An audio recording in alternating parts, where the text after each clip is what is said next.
وإذ قال إبراهيم رب اجعل هذا البلد آمنا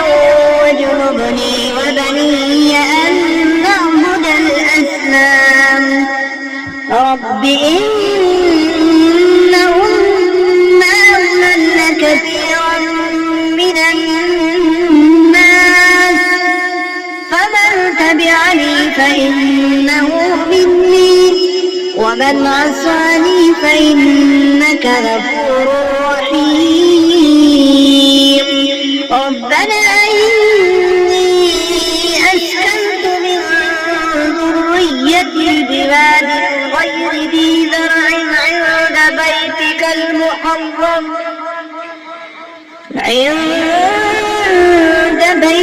المحرم ربنا ليقيموا الصلاة فاجعل أفئدة من الناس تهوي إليهم وارزقهم من الثمرات لعلهم يشكرون ربنا إنك تعلم ما نخفي وما نعلن وما يخفى على الله من شيء في الأرض ولا في السماء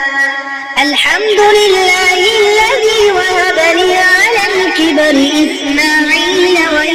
وإسحاق إن ربي لسميع الدعاء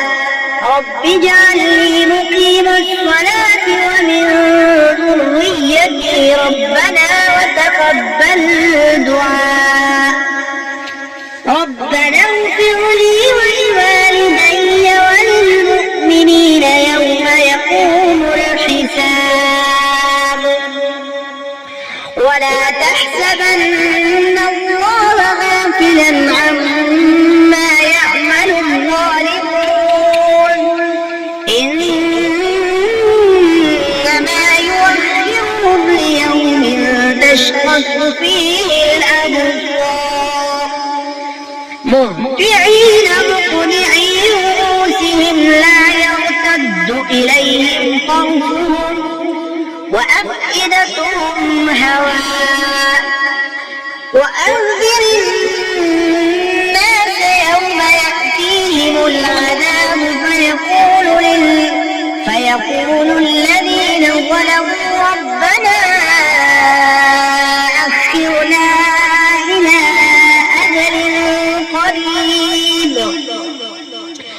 إلى أجل قريب نجب دعوتك ونتبع الرسل أولم تكونوا أقسمتم من قبل ما لكم من زوال وسكنتم في مساكن الذين ظلموا أنفسهم وتبين لكم كيف فعلنا بهم وضربنا لكم الأمثال وقد مكروا مكرهم وعند الله مكرهم وإن كان مكرهم لتزول منه الجبال فلا تحسبن الله مخلف وعده رسله إن الله عزيز ذو انتقام